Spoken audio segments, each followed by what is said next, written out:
Every day, we strive to do more and be the best versions of ourselves. It's not an easy task, but success is available for each of us. Welcome to the Swag University podcast, where each week we explore insightful messages, strategies, and tips to help you level up in life. Your host, Dr. Phildra Swagger, creative strategist and mindset coach, will empower you with the tools you need to create the life and business you desire, while providing inspirational insights to the woman who wants to see her destiny manifested daily. So now, let's level up with Dr. Swag.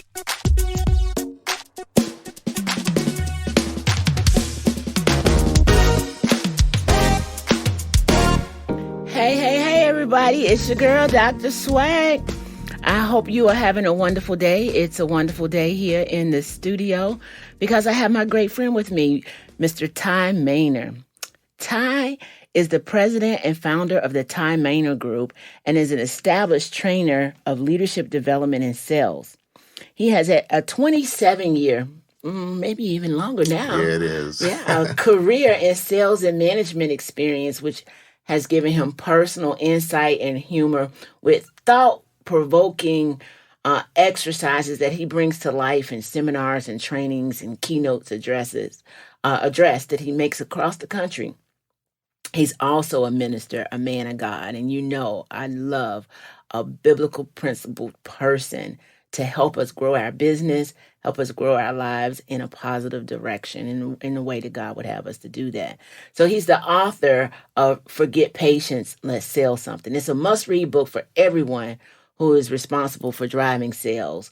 And through that book and through his life experiences, through his guidance as a minister and a man of God, he's reinvented himself and reinvented his career around transitioning your business to the level of excellence that you like to have. So today I'm looking for this award-winning salesman, executive, and leader to give us some insight. Hi, Ty. How you doing? I am doing fantastic. So am I. After that music and that introduction. You love that? Oh, my goodness. It's always good to have the energy in the room around that. And so we started the show just for that to, bring in a level of excellence. Love it. Thank you. So I've done an introduction, but tell us about Ty and tell us about your journey to really establishing your business, leaving the business, and pursuing the ministry in the way that you have. Okay. Well, Ty is originally from Savannah, Georgia, as we would say back in the day. Grew up in the hood, single parent family, and it was me and my dog, basically. No brothers or sisters, and just a tough life at that time. Saw a lot of things that a child shouldn't have to see or experience, and a lot of death, a lot of just bad stuff. And I made up my mind. I guess I'll never forget. I was probably 11 or 12. 3 o'clock in the morning, there was gunfire again, as usual. And I'm down in the lowest point in the room, and I said to myself, I don't know how, but I do know this. When I have a family, we would not have to live like this. And looking back, what I now realize is this: success is a choice. Success is a decision that you will conscientiously make at some point in your life. At the same time, failure is a choice. So true. You can't fail unless you consent to it. So based on that decision I made that night, things started lining up in my life. Somehow I knew I wanted to be in business in high school. On career day, when you're a senior, I came in my little suit with my briefcase. I didn't know what type of businessman I was going to be, but I knew I was going to be in business. And then was fortunate enough to get a partial scholarship to Armstrong State University, a local university in Savannah.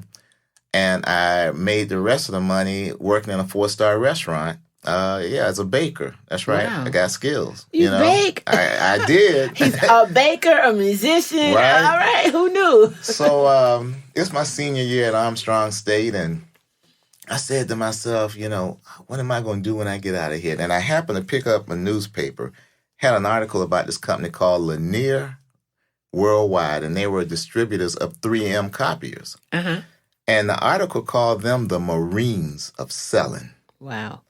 I said, Marines, wow. And it said that they were a distributor of 3M, but they outsold 3M 3-1 in only 6% of the territory. Wow. So I said, wow, that's the type of company I want to work for. So I went to interview with the district manager, and he asked me to come in. So he said, so tell me about your experience in sales. What experience do you have? I said, absolutely none. But I smiled real big. And he said, okay, well, we sell copiers here. You're going to need a van. Do you have a van? I said, no, sir. Still smiling. And he said, do you have the money to get a van? I said, no, sir. And for some strange reason, he wouldn't give me the job. And one of the things I learned early on then is persistence will wear down resistance. Mm-hmm. Courteous determination.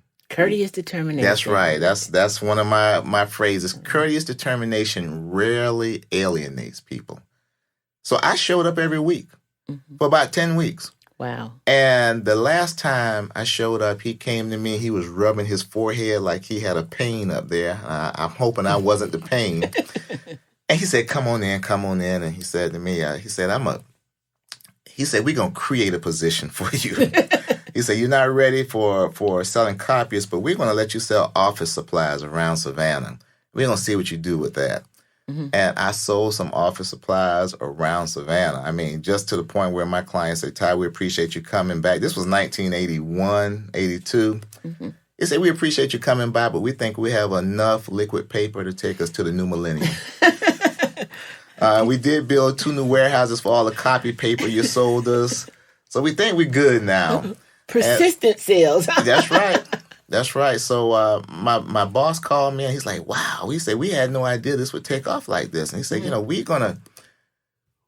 think you're ready for copiers. Now, copiers is straight commission. Mm-hmm. You don't kill something you don't eat. You know? Mm-hmm. He said, but our commission rates are such that if you sell something, you'll make a great commission. You can take care of your family. What did he just say? Take care of my family. Right. Because that was huge for me. I said, okay, so, and he said, so we've carved out this territory. I said, when do I start? Mm-hmm. Go get you a van. I went and got a van, and I went into the territory that they carved out for me, which was rural South Georgia. Oh, my goodness. Yeah. And being a black man, there were some challenges in that territory because they would, when I would walk in, they would say to me, boy. By the way, boy was the nicest thing they called me. Oh, my. And they would say, you better get out of here. This is in 81? 81. Okay. Yep. Mm-hmm. Live and well. Right. And they said, you better get out of here while you still can. Mm-hmm. Challenges that would threaten my life. And I went 4 months without selling anything. And I got a family now. So I'm trying to figure out, okay, what words do I use to explain to my daughter, my child, that because of Dad's inability to make something happen, because Dad couldn't bring home the bacon, she was going to suffer the consequences. She was going to pay the price for my ineptness. Mm. And I couldn't come up with the words. So at that point, I needed to figure out a way. And that's where this thing called the why. Some people call it the why, some people call it purpose. Mm-hmm. But my definition of purpose is someone or something that if you have to face and defeat would be more painful to you, more punishing than the price to be successful.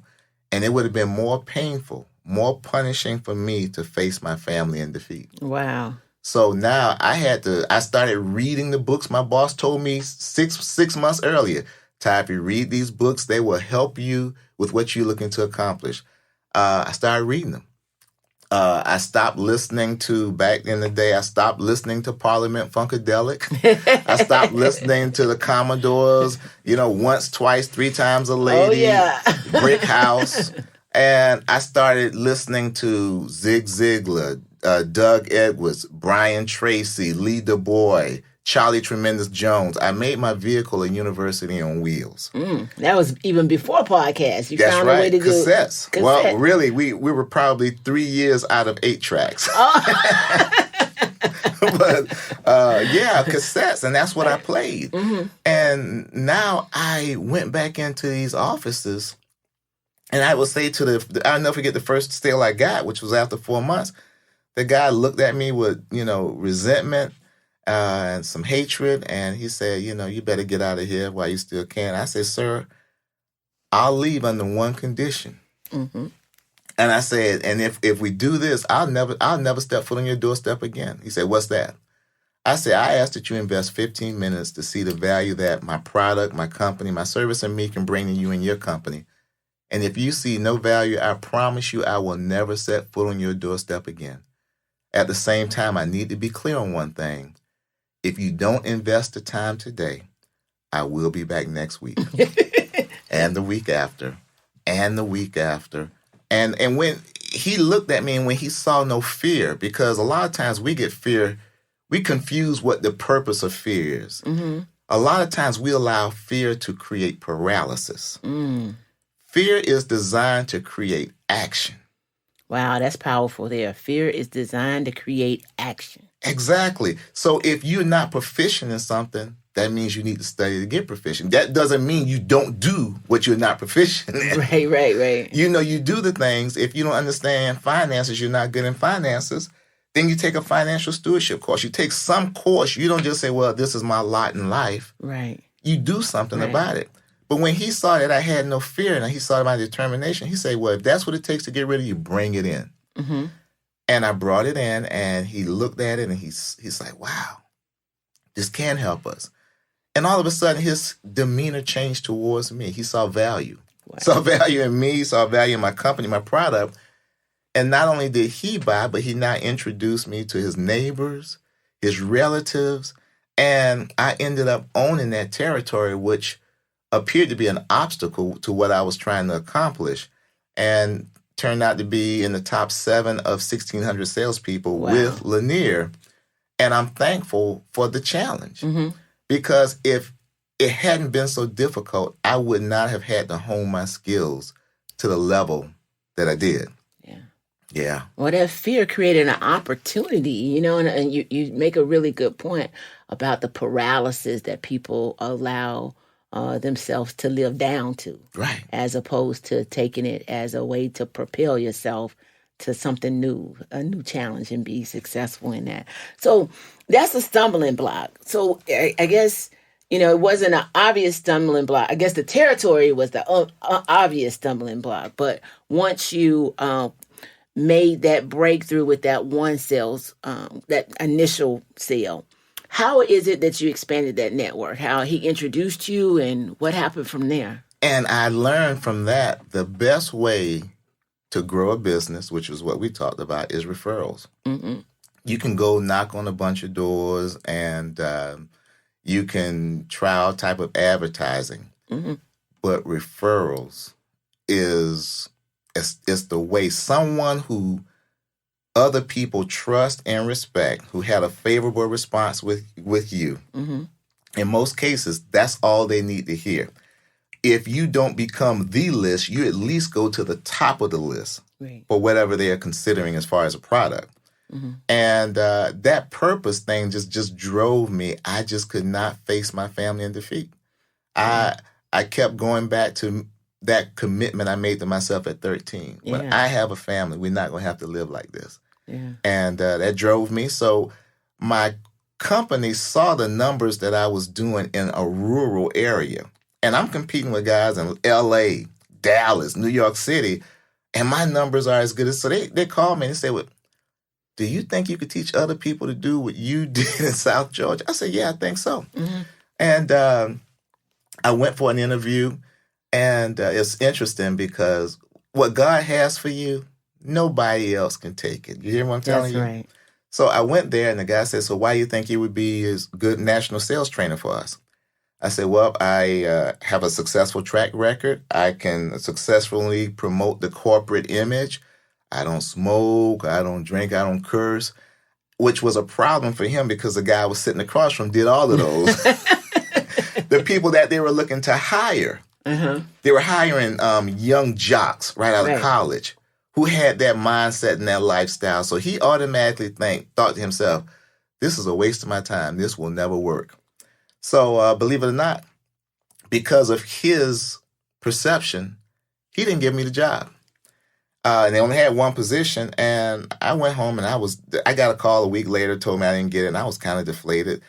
And everything in me wanted to quit. Mm-hmm. My family's telling me to quit.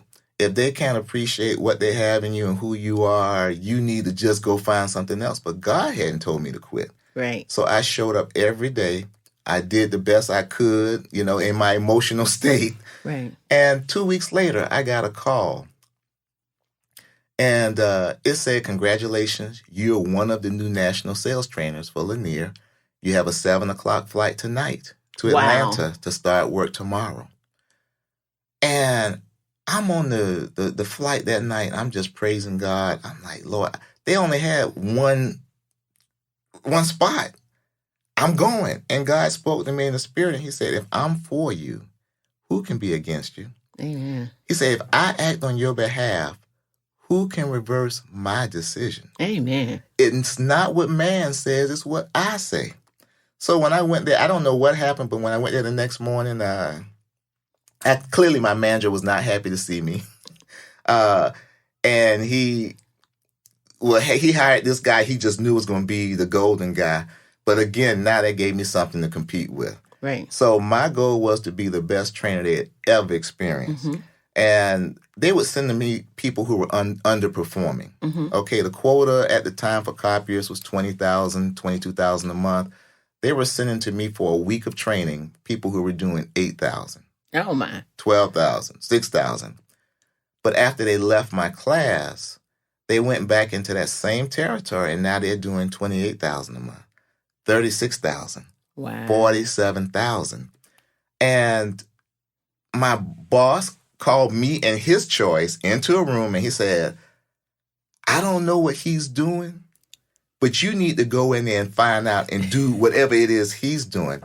And, it's funny because they saw the Christ in me.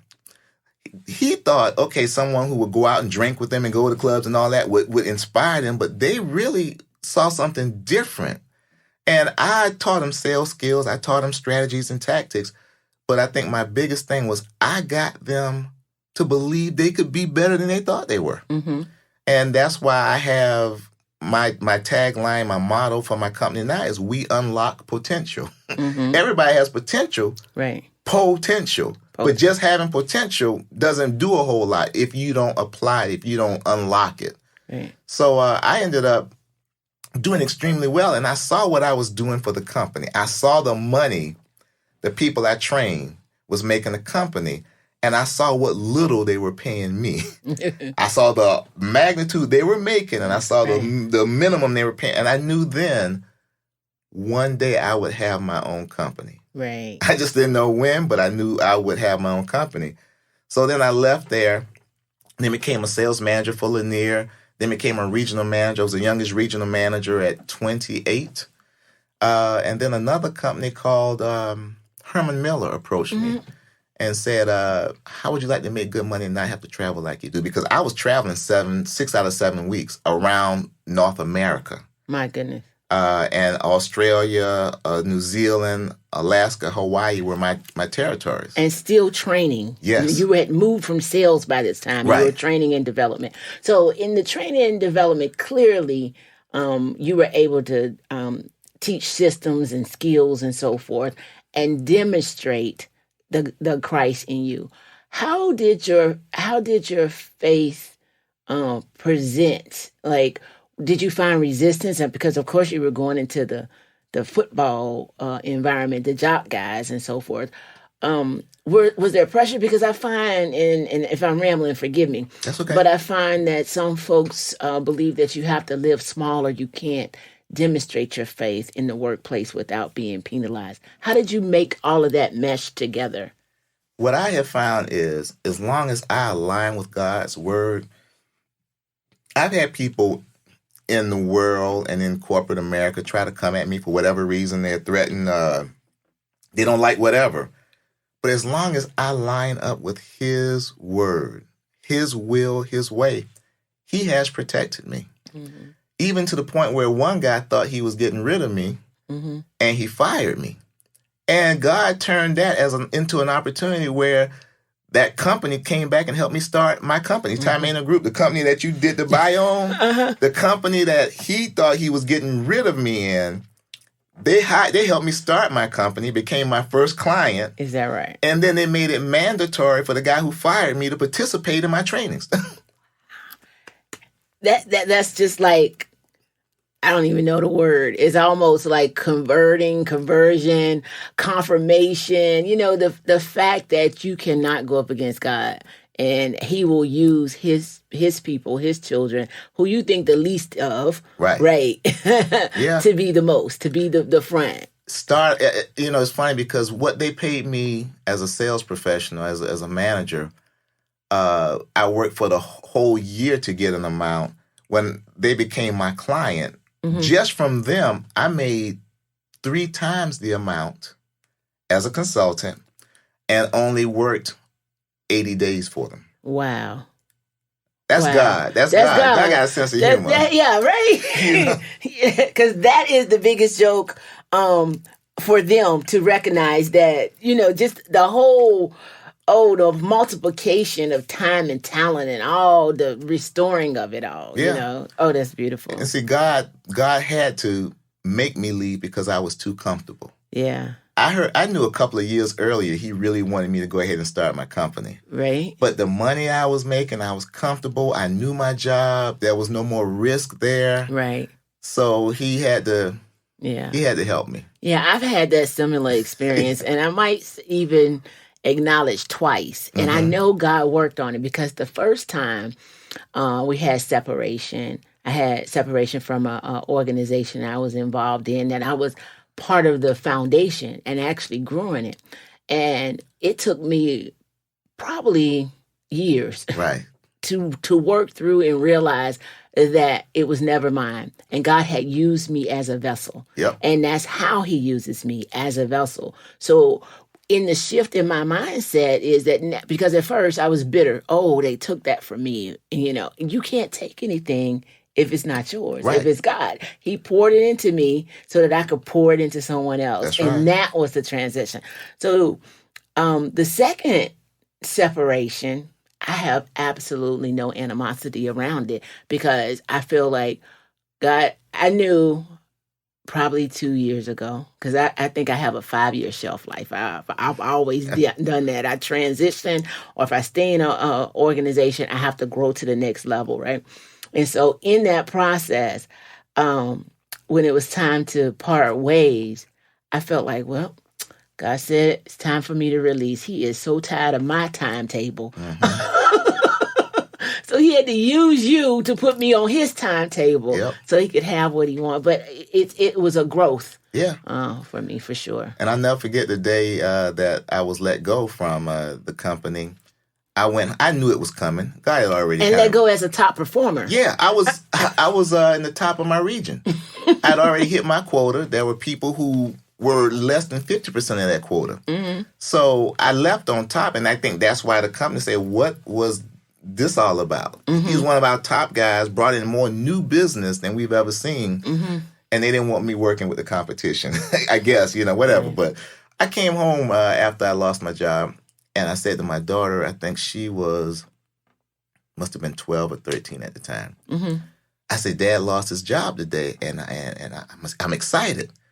And my daughter said, you can't buy me the Nikes I want, and you excited? I'm not sure I understand. This does not compute. I said, no, the reason I'm excited is because you've heard the stories about God has brought us through things and delivered us. Mm-hmm. But all you did was hear the stories. I say, now you're going to get a chance to see it firsthand. Mm-hmm. And sure enough, within 6 weeks, the company that let me go helped me start my company. Yeah. Yeah, my company also transitioned me with the contract. And it's funny because when I left the first position and I would meet people, or sometimes the truth, when I would meet myself on how did I get into this place, I would say, well, knowing I was faith-based, the language changed, because initially I used to say, well, I never missed a bill or a meal. I guess I'm okay. But that was still me thinking about what resource I had. In the second, and in the process, now, if I think about it, my self-talk is the righteous have never been forsaken, and their Seed seed begging is bread. begging for bread. That's right. And it's a total different mindset. It's a total different shift. And what I understand is our lives are just nothing but a series of seasons. Some seasons are good, some are bad, some are short, some are long, but they're all seasons and seasons end.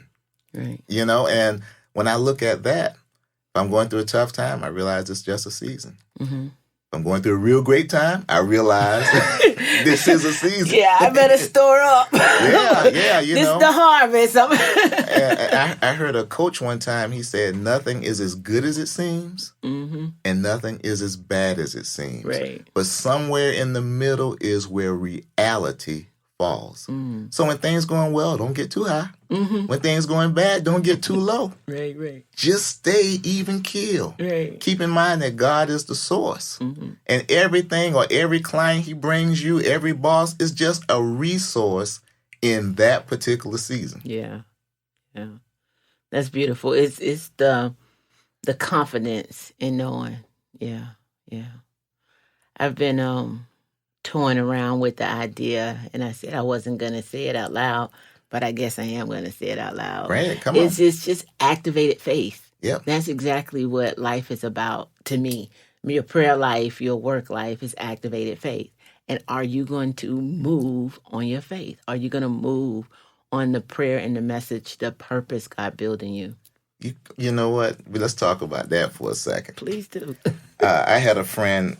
Most of us are paralyzed. We just paralyzed in life, you know, and we sitting on the side of the road waiting for something to happen. And I always talk about driving through the storms. And I'll never forget one time my family and I, we were driving through Orlando. My kids were young. We were going on vacation, and we were on I-4. And we hit this no-name storm that came out of no place. That's called life, right? Right. And because people couldn't see too far into the distance, because there was fear, uncertainty, because there was doubt, the majority of people on I-4 with me pulled over to the side of the road to sit there and wait for the storm to be over. Wow. I kept driving. Now, I wasn't driving 70. I was driving 7 miles per hour, sometimes 5, but I kept forward motion. And within about 10 minutes, I was out of the storm. Completely. I mean, the sky was blue, white clouds, highway wide open. But then I said, well, why is the highway so open? And it was clear because anyone that could have gotten in my way was still in the storm, sitting in it, waiting for things to get better. Wow. And then I asked myself, how many people live their lives like this? Because there's fear, because there's uncertainty, because there was a turn of events. They sit on the side of the road of the highway of life, waiting for things to get better. Then I realized when we do that, you're in the storm longer. So we got to move. Yeah. And I had a friend visit me a couple of weeks ago from Savannah, and I asked him if I could share the story. He said, man, please. He said, you can tell him my name, you know. But he said, what you doing over the weekend? I said, I'm going hunting. I'm a hunter, okay? And we were doing some bird hunting. And these birds are wild, and they were flying crazy. And I went and got him a hunting license, paid for it. I got him some gear, camouflage, got him a shotgun. The shotgun is loaded.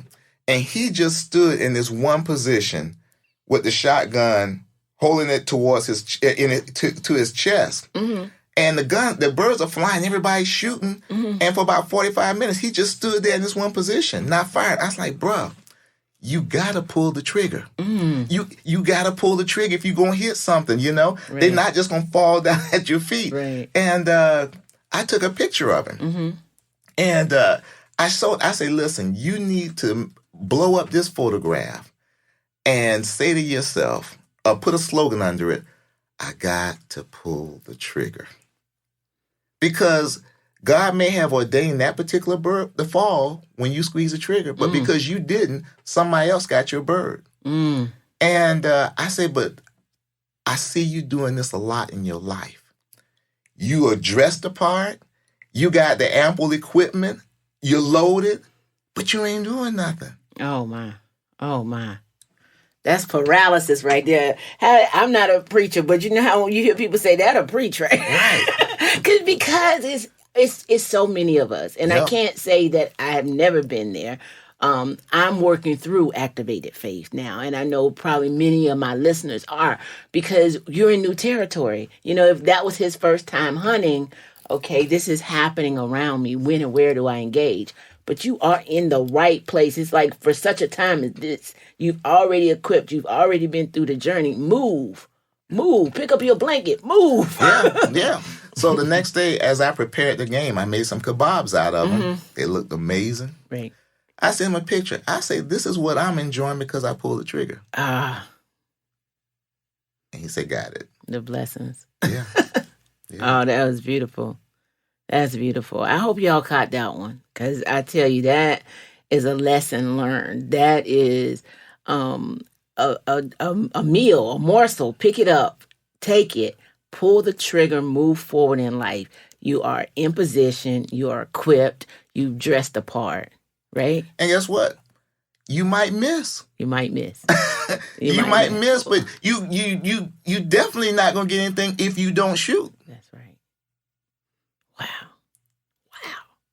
That's good, Ty. And when I miss, I've tried things that didn't work, failed a lot of times, and I learned more probably from the shortcomings and the failures. Yeah. We don't focus on the key learnings from successes. Right. We just bask in it. Right. But when you fall short, that's when you should really take stock. And I have 4 questions that I ask myself, and they have helped me to deal with the disappointments, the challenges that didn't work out. First question is, what happened? Simple question, what happened? But I do a 360 on that question. I look at it from every angle, every perspective on what caused that to not be successful or as successful as it could have been. This analysis, this autopsy is painful, all right? But I got to do it. The next question, what part did I have in it? Okay? A lot of times we want to blame society, the economy, the partner, the spouse, the territory. Nah, okay. And that may have been the majority, the predominant reason why it failed. But still, what part did you have in it? Right. And if your part was only 6%, you got to own 100% of that 6%. That's right. Otherwise, it's going to keep happening. Then the third question is, what can I learn from this? And I do a 360. Because sometimes the things that we fail in are costly, especially if it was our fault. And then lastly, what will I do differently moving forward? And after that, I go and have a memorial service in the backyard. I take a shovel and I dig a hole and I bury that failure. Yeah. And have a memorial service, and I leave it there. I don't carry it around with me as baggage, as luggage the rest of my life. Right. I get what I can from it, then learn and move on. Yeah. Oh, that's so valuable, the 360 piece, and being honest and having that self-reflection. And sometimes we don't do that. It's hard to face the mirror if you aren't ready, really, to grow. Right. Yeah. Wow. So, Ty, it has been remarkable speaking with you today and learning these jewels of how to really just pull the trigger, get life, and get business going.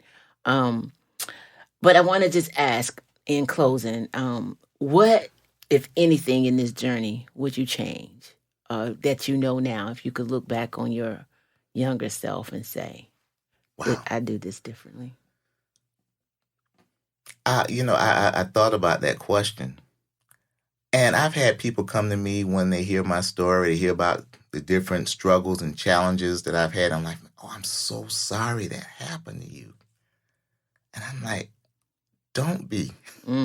Because if all of those things, which God knew was going to happen, God wasn't surprised by anything that happened. He's like, oh, I didn't see that coming.